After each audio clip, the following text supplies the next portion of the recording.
Climate change, China and footy. Let's catch up with Senator for Tasmania, Eric Abetz, and former Coalition Minister. Good to talk to you, Eric. I want to kick off on footy. You're a Geelong supporter. There's no one bigger off the field in Aussie rules than Eddie McGuire.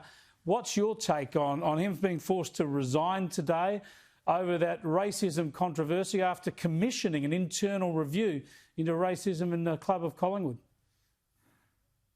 Look, this is most unfortunate, I would have thought, for Eddie McGuire. Most people would accept that he was on the right page. What he said could have been said better, but this is what happens when this sort of political correctness takes this stranglehold on things that even people like Eddie McGuire have to fall to the sword. I think most people would recognise that Eddie McGuire, for all his other potential faults in the football world, would not be seen to be categorised as has been suggested. Well, look, he's said some appalling things himself when it comes to racism in the past. He's been hauled over the coals.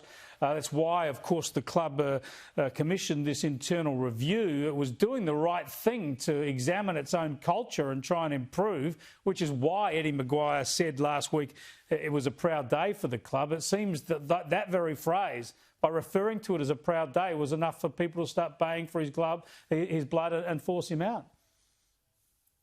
Or that's what I can't understand. We've got a circumstance where he said he's proud of the report, getting things sorted, and supposedly that wasn't good enough and people were baying for his blood, and now the consequences are there. But really this minute examination of every semicolon and comma and apostrophe to see if it couldn't be nuanced in a negative way is just getting out of hand. And I think most reasonable people, and I'm not an Eddie McGuire fan, by the way, but I think in fairness most reasonable people knew what he meant when he said what he did, that he was proud of the fact that the club had commissioned the report as opposed to the culture that had occasioned the commissioning of the report. But anyway, look, that is for Collingwood to sort out, and the more they're distracted by that... It impacts much more broadly, though, which is why I want to ask you about it. And I suppose the counter-argument about Eddie McGuire is, of course, he was president of the club during this period when,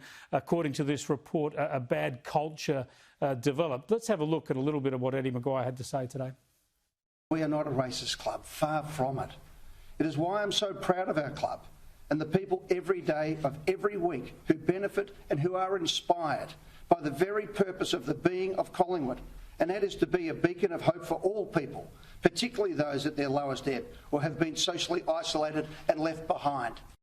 There we go. I think the question I want to ask you, as someone who's very active in the industrial relations space, Eric, is if you had independent investigators examine the culture of any organisation who employs people across this country, and especially if you appoint activists in the racial affairs space to do that report, do you think there's any organisation that would come up with a clean bill of health?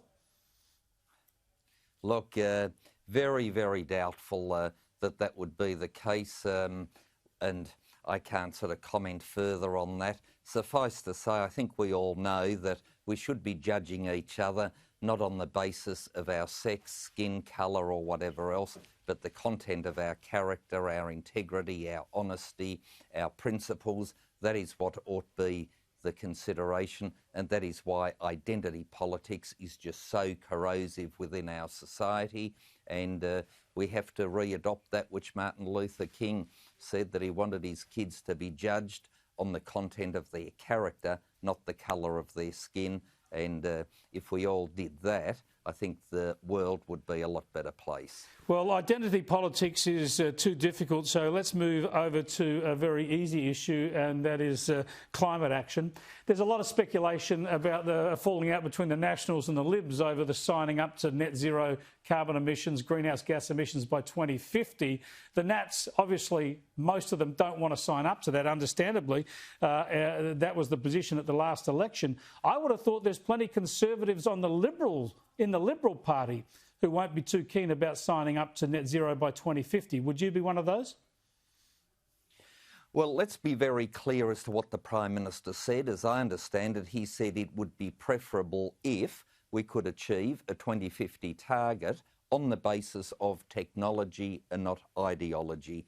And so would we want clean energy as much as possible? I think we're all agreed with that. As for target dates, I am reminded of Bob Hawke's famous saying of no child will live in poverty by 1990 or whatever the year was. The setting of the targets, I must say, over my experience, is fraught, but setting that aside... But the test is... Sorry to interrupt, Eric Abetz, we're almost out of time, but what if your government wants to formally commit to net zero by 2050? Would you support that or cross the floor to oppose it? Or the Prime Minister has said preferably on the basis of technology, which means not mugging jobs, not mugging our economy, not mugging our exports, not mugging our wealth, and not being committed to it on the basis of a blind ideology. So I'm open-minded to what the Prime Minister has said, and I hope it can be achieved, but we have to keep in mind jobs. So you don't want to lock into it? Because if you lock into it, those other things fall by the wayside. You don't want to lock into that target. And that is why the Prime Minister, I think, very carefully chose the word preferably, not locking himself into it, and basing it on technology. Let's see where the technology leads us, and who knows, if it all comes together, we might achieve the target a bit earlier. But let's wait and see how the technology drives this, as opposed to the blind ideology of the Greens, which would be destroying our jobs.